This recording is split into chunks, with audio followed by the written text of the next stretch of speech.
Bienvenidos a mi canal. Somos Santiago de León Audio, un grupo de artesanos dedicados al sonido de alta fidelidad y a la fabricación de altavoces de alta eficiencia. Este video es la presentación de nuestro recién llegado, el amplificador integrado fabricado en los Estados Unidos, Marantz modelo 1120, donde esa sigla 120 significa 120 vatios eficaces completos. El equivalente de 60 vatios eficaces por canal de 20 Hz a 20 kHz con la distorsión nominal del 0.2%. Aunque es verdad que puede entregar unos 65, tal vez 70 vatios por canal a 1 kHz y puede entregar unos 70, 75, tal vez 80 vatios eficaces por canal a 4 ohmios. Es un amplificador interesantísimo porque soporta sobrecarga. Cosa que, por ejemplo, la comparación que vamos a hacer hoy también con el amplificador integrado Pioneer SA900 de 1968 no soporta. Ni tiene ningún defecto porque no lo soporte, no estaba pensado para eso, ni debía estar pensado para eso. Pero los americanos se lo plantearon porque era muy común en aquella época tener algunos altavoces de 2 vías con filtro crossover de primer orden, cuya impedancia puede caer alrededor de los 5 o 6 ohmios en alguna frecuencia según el diseño. El Marantz 1120 es representante de la época clásica de Marantz de estado sólido fabricado con alta calidad en los Estados Unidos de América. Si ustedes lo consiguen, yo lo considero una máquina absolutamente recomendable y fantástica. Un sonido grande, sólido, bonito, potencia de sobra, corriente de sobra. Y la potencia, aunque no parezca grande e impresionante, en realidad 50-60 vatios son más que suficientes para sonorizar una sala de 12 metros cuadrados con unos altavoces razonablemente decentes. El único elemento de lujo que tiene esta máquina es su luz piloto azul que nos indica que el equipo está prendido. De resto tiene características y cosas que eran más comunes en equipos de sonorización industrial, pero que se llevaron al sonido de consumo. Como por ejemplo las entradas de micrófono. Este equipo tiene 2 entradas para 2 micrófonos. Por ejemplo, el Pioneer 9500 tiene una sola. Tiene 2 entradas para 2 micrófonos porque está pensado para utilizarse como amplificador de trabajo. Es decir, una máquina que va a estar enteramente conectada y se va a usar no para oír música, sino para trabajar con él. Esa es la razón por la cual el disipador de calor generoso está colocado por fuera, para que el equipo pueda desprender su calor y estar conectado todo el día. Lo vamos a comparar un poco, por ejemplo, con este bonito Pioneer SA900 de 50 vatios por canal eficaces, yo creo que más bien 45 vatios, en carga de 8 ohmios. Él puede entregar, digo yo, según el manual es más grande, pero según el tamaño del transformador, debe entregar unos 45 vatios eficaces por canal a carga de 8 ohmios, de 30 Hz a 30 kHz más menos fracción de decibel. La potencia de diferencia entre ambos equipos en realidad en la práctica no se nota. Pero también tiene estas entradas para micrófono frontal y el selector principal me permite conectarme a micrófonos directamente. Donde ambas máquinas sí son diferentes es en el tamaño de los transformadores. Esta es una pieza de unos, estimo yo, 220, 240, tal vez más, 240 voltampere, porque él debe poder entregar hasta 80 vatios eficaces a carga de 4 ohmios, serían 160 vatios en total. Eso es una sobrecarga del 50% sobre la potencia nominal. Mientras que el amplificador Pioneer, que también trae un transformador enorme, solo debe poder entregar 45 vatios por canal a carga de 8 ohmios y no soporta sobrecarga. Con unos buenos altavoces de 2 vías o de 3 vías con un filtro crossover de segundo orden, no hay ningún problema y no se nota diferencia entre ambos amplificadores. Pero por supuesto sí es interesante que los americanos le hayan dado oportunidad de sobrecarga a su amplificador. La otra cosa que es diferente es la estructura interna. Por supuesto, el Marantz es un amplificador más moderno porque se fabricó entre el año 72 y el año 75 o 76. Pero casi todas las unidades de Marantz, incluso desde el viejo preamplificador Marantz 7, tenían una tarjeta o un módulo colocado justamente al frente del equipo que opera como tarjeta madre, alrededor del cual está armado todo el equipo. Si le damos la vuelta, se van a dar cuenta de que en esta tarjeta es donde está colocado el control de balance, volumen, bajos, agudos, todos los controles, todos los selectores, todo va en esta tarjeta que es la que hace la conexión de los diferentes elementos. Mientras que la tarjeta de la sección fono y el selector, la tarjeta del preamplificador y la fuente de alimentación son simplemente módulos insertables. Por ejemplo, este se puede sacar con facilidad. Mírenlo. Es un módulo insertable y aquí tiene su peine de conexiones. Cosa que es fantástica desde el punto de vista de darle servicio. Mientras que este amplificador japonés, algo más antiguo, tiene una estructura más parecida al de un amplificador valvular. Miren. Tiene un chasis de hierro galvanizado a media altura y todos los elementos están construidos sobre él. Si ustedes ven, por ejemplo, el amplificador Pioneer inmediatamente anterior a este, que era el SA800 o el SM83 valvular, van a reconocer que es esta la construcción. Los capacitores están montados desde el chasis con unas abrazaderas. El transformador va acostado y montado sobre él, no en posición vertical, sino acostado. Y los elementos de potencia están colocados hacia atrás. En este caso sería el disipador de calor de los transistores de potencia. Como ya no tenemos válvulas, lo que sí tenemos son las tarjetas para los diferentes módulos. Y aquí este Pioneer es mejor. No tenemos la estructura modular del Marantz, pero tenemos una sección Moving Coil, que el Marantz no tiene, una sección Moving Magnet, que es el preamplificador para la entrada del plato tocadisco en cápsula magnética. Para el segundo plato tocadiscos tengo entrada para 2 platos y tengo una entrada para una cápsula Moving Coil, que se agradece muchísimo porque era la alta gama japonesa en su oportunidad. Son unas cápsulas que suenan muy bonito.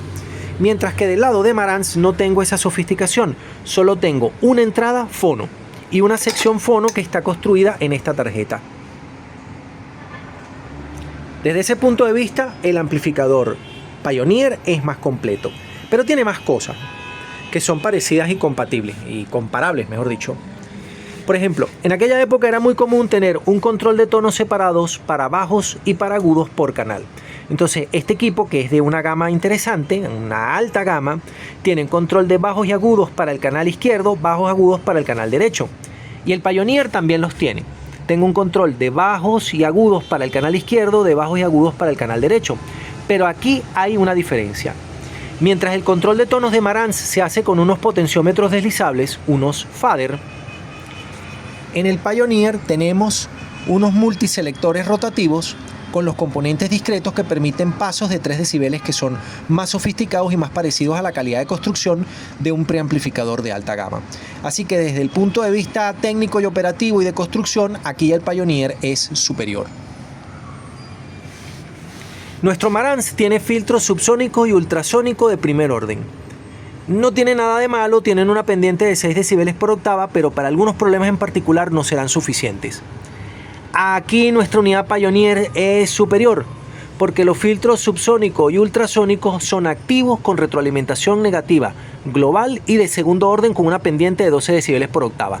Esto es una opción de alta gama porque este circuito lo heredan directamente del esquema del preamplificador SM700, que era la alta gama de este catálogo de Pioneer en particular.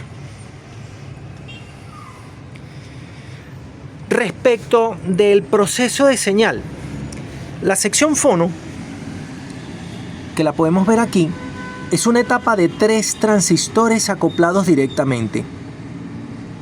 Mientras que en la unidad Pioneer que tenemos acá, tenemos 2 secciones fono. Pero la primera con la que nos vamos a comparar es con la propia sección fono Moving Magnet, que como se darán cuenta está hecha con varias resistencias, con una tolerancia del 10%, pero de película metálica. Esto es sofisticado. Era costumbre en aquella época utilizar componentes electrónicos, insisto, sofisticados para hacer el proceso de baja señal. Miren, en esta tarjeta las resistencias son al 10% de 1/4 de vatio, pero convencionales, mientras que en esta todas las resistencias son de película metálica, para hacer un paso de señal de bajo ruido, bien por Pioneer. Y también es una etapa de 3 transistores acoplados directamente, de los cuales la entrada es de bajo ruido. Claro que también tenemos esta jaula de Faraday especial de altísima calidad, que tiene la sección Moving Coil, que debe poder amplificar una señal de solo 100 microvoltios. Hoy en día las cápsulas Moving Coil inducen una señal más grande, de unos 500 microvoltios, pero en aquella época era tremendamente complicado amplificar la señal de una cápsula Moving Coil porque solamente daban 100 o 150 microvoltios. Esa sección fono que ustedes están viendo allí, construida con piezas de primera, lo puede hacer. La relación señal-ruido no está mucho más allá de los 63 o 64 decibeles, pero competía con la relación señal-ruido de los platos tocadiscos que eran contemporáneos de este equipo, como el PL40 que le corresponde a este amplificador. Así que sí, estaba dentro de la calidad que era esperable para la época. Pero aquí hay una diferencia que quiero mostrarles. Si bien esto es mejor, lo otro no lo es tanto. El esquema de amplificación de las diferentes etapas que tiene nuestro amplificador Marantz es de amplificadores operacionales. Aquí les muestro un esquema súper simplificado. Aquí tenemos los esquemas que se han utilizado en estos equipos. El que tenemos arriba es el esquema base de las unidades de amplificación que tiene nuestro amplificador Marantz 1120. Un par diferencial con un ganador de voltaje. Este es el esquema básico de un amplificador operacional. Todas las unidades de amplificación que tiene este equipo de 3 transistores son en realidad amplificadores operacionales. Y eso hace que su distorsión de fondo sea del 0.1% y está muy bien. Mientras que en el diseño de Pioneer tengo también una etapa de 3 transistores, cuesta lo mismo, de 3 transistores conectados en cascada, pero esto tiene una distorsión de fondo del 0.2 o 0.25%. No es tan bueno como el amplificador operacional. Suena muy bien y es la base de muchos circuitos de los que tenemos aquí. Nakamichi utilizó este circuito muchísimo, por ejemplo. No es un mal circuito, pero no es tan bueno como el amplificador operacional. Aquí Marantz tiene la ventaja en cuanto al diseño. En cuanto a los controles, son básicamente los mismos. Miren, aquí tengo mi selector de entrada para todas las señales directamente a este selector rotativo. Aquí tengo también mi selector de entrada que me permite una entrada para micrófono, para un grabador de cinta magnética sin amplificación, para 2 platos tocadiscos, tuner y 2 auxiliares. Aquí es superior el Pioneer porque tengo más entradas y porque puedo conectar una grabadora, o mejor dicho, un lector de cinta magnética Ampex, que es americano y que no tenía amplificación y que con aquel amplificador no se podría utilizar, pero con este sí. La segunda cosa que tengo es el selector de modos, que es estéreo, al revés, solo derecho, solo izquierdo o monofónico. Esto permitía hacer configuraciones en las cuales un amplificador se dedicara solo al canal derecho y otro al canal izquierdo. Era el abuelito de la biamplificación. En este equipo no tengo esto, no tengo ese recurso. En el 1200 sí, pero en el 1120 no. Solamente tengo este selector derecho, izquierdo, solo izquierdo o monofónico. Pero no tengo un selector de modos tal como en el otro equipo. Aquí tengo los 3 controles que son audibilidad, que enfatiza los bajos y los agudos, cortar los bajos, cortar los agudos con un filtro subsónico y ultrasónico de segundo orden, el selector tape monitor y el muting. En este equipo tengo los mismos controles, filtro subsónico pero de primer orden, filtro ultrasónico pero de primer orden, el muting y el loudness. Más o menos las mismas funciones y por supuesto el control de volumen que no puede faltar. El selector de speaker, que en este está colocado aquí está el selector de speaker. Sin speakers para conectar audífonos, canal A, canal B, los 2 canales juntos. Aquí tengo más o menos las mismas cosas pero con pulsadores. Funciona exactamente igual y una salida de audífonos. Si desconecto los dos juegos de speaker, me quedan los audífonos solamente. Es lo mismo. A partir de aquí empiezan las cosas interesantes.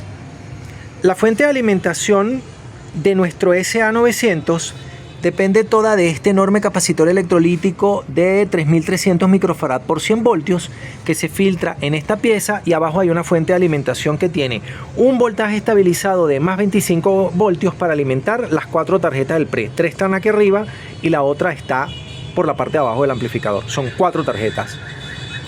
Mientras que Marantz implementó una solución que a mí me parece de mejor calidad y más interesante. Como el esquema de este equipo está hecho con amplificadores operacionales, ¿será posible, señor, que la tarjeta se niegue a salir? Aquí estamos.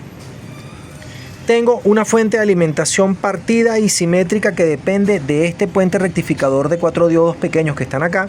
Tengo 2 filtros en pi que lo hacen estos 2 condensadores por canal, y tengo 2 estabilizadores de voltaje, más positivo y más negativo, que proporcionan más 22 voltios, menos 22 voltios, que es el voltaje de alimentación simétrica que yo necesito para alimentar, como pueden ver aquí, a un amplificador operacional. Tengo más VCC y menos VCC. Esto, por supuesto, es mejor y funciona muy bien. Y funciona muy bien desde el punto de vista de rechazar el ruido que le hubiese podido quedar como residual a la fuente. Esta fuente es mejor. Aquí gana el Marantz sobre la configuración de nuestro amplificador Pioneer. La otra vez que utilizaron una fuente partida fue para alimentar al módulo de la etapa de potencia. Y el módulo de la etapa de potencia tiene dos condensadores de 8000 microfarad por 50 voltios para un voltaje completo de 100, que es más o menos los mismos 100 voltios que tengo aquí, por eso las potencias son equivalentes. Pero una fuente simétrica me evita tener que utilizar unos capacitores de acople a la salida como estas dos piezas de 2200 microfarad por 63 voltios. Aquí gana Marantz. Pero tenemos un último punto que es interesante. Y ese es el módulo de potencia. El módulo de potencia de nuestro amplificador Marantz es interesante y curioso y complejo. Aquí tengo los dos transistores driver por canal, el transistor pre-driver, el ajuste de offset 0 y el par diferencial de entrada. Aquí el esquema está un poco más elaborado que en el amplificador Pioneer, que se los había mostrado en unos videos anteriores en su proceso de restauración. Voy a darle la vuelta para que ustedes puedan ver el módulo de potencia. Al darle la vuelta a nuestro amplificador Pioneer podemos apreciar la fuente de alimentación que les había comentado. Aquí está el puente de 4 diodos con el filtro principal y la fuente estabilizada que depende de este transistor montado en un disipador de calor, y la cuarta tarjeta del preamplificador, que es el filtro de segundo orden pasa alto, pasa bajo. Pero lo que queremos ver ahora es el módulo de potencia. Tengo varios videos dedicados a la restauración de este amplificador integrado Pioneer SA900, donde por ejemplo pudimos recuperar los sockets donde van montados los transistores y hemos estado renovando la unidad de amplificación para que funcione de la mejor manera posible. Este es un circuito muy sencillo, mírenlo. Tiene dos transistores de potencia, aquí los pueden ver, dos transistores de potencia, en este caso los dos N3055. Ya vamos allá. Eso. Y los dos transistores driver, el pre-driver, que es esta unidad que está acá. Espero que la puedan apreciar, que tiene un listón amarillo en su emisor, formando una etapa de potencia de 5 transistores. 1, 2, 3, 4 y 5. Y un transistor de entrada que ha quedado oculto detrás del cable, que forman 6 transistores en total. Mientras que del lado de Marantz tenemos un arreglo más complicado. Aquí podemos ver los dos transistores de potencia Motorola, que también pueden ser unos 2N3055H, para aquellos que quieran reparar esta unidad. El 2N3055 le funciona perfectamente. Tenemos los dos transistores driver montados en disipador de calor, que son estos transistores que están acá, driver. Tenemos el pre-driver, que también va montado en un disipador de calor porque está calentando alrededor de unos 1.5 vatios, que sería esta unidad que está acá, que también trabaja tibia, no tan caliente, pero también trabaja tibia y por eso tienen cápsula grande. Y el conjunto de entrada, que en este caso es un par diferencial. Este esquema es un amplificador operacional, como yo les había mostrado antes, con un diferencial en la entrada, cosa que es muy buena. Mientras que este amplificador no tiene un diferencial de entrada, pero tiene una ventaja. En mi libro, Electrónica para Alta Fidelidad, les muestro en 2 artículos todos los esquemas de amplificación que se han utilizado para los equipos de estado sólido. Desde el circuito más sencillo, que se parece a este, hasta los circuitos más sofisticados que empiezan a parecerse a este arreglo. Pero aquí hay una dificultad. Esta etapa de potencia, que es más sofisticada y mejor, más precisa, crea distorsión armónica de orden impar. Y la distorsión armónica de orden impar hace feo al sonido. Claro, no es que este equipo suene mal, pero la distorsión que crea es impar. Mientras que este amplificador tiene una mayor distorsión armónica de fondo porque tiene un circuito más sencillo que no le permite controlar su propia distorsión. Pero la distorsión armónica que crea es de orden par. Entonces, a pesar de que es técnicamente inferior, la gente piensa, la gente siente que este amplificador, el SA500, 700 y 900 y la etapa de potencia que le correspondía en aquella época, el SP700 creo que se llama, crean una distorsión armónica par que endulza el sonido, lo llena de armónicos, lo convierte en un sonido interesante, bonito y agradable que recuerda al sonido valvular. Por eso estos amplificadores hoy, a pesar del paso de los años y de la simplicidad de su diseño, se siguen considerando más valiosos y más musicales que la inmediata generación posterior de los amplificadores de estado sólido. Se lo puede arreglar para que la distorsión sea más pequeña, cosa que vamos a tratar de hacer un pequeño upgrade en este equipo porque es muy bueno, pero nunca se lo puede modificar para que cree la distorsión armónica par que este amplificador SA900 sí es capaz de dar. Por eso este SA900, a pesar de ser técnicamente inferior en algunos aspectos o no alcanzar la sofisticación de este Marantz, suena más bonito. Desde Santiago de León de Caracas, saludos y suerte.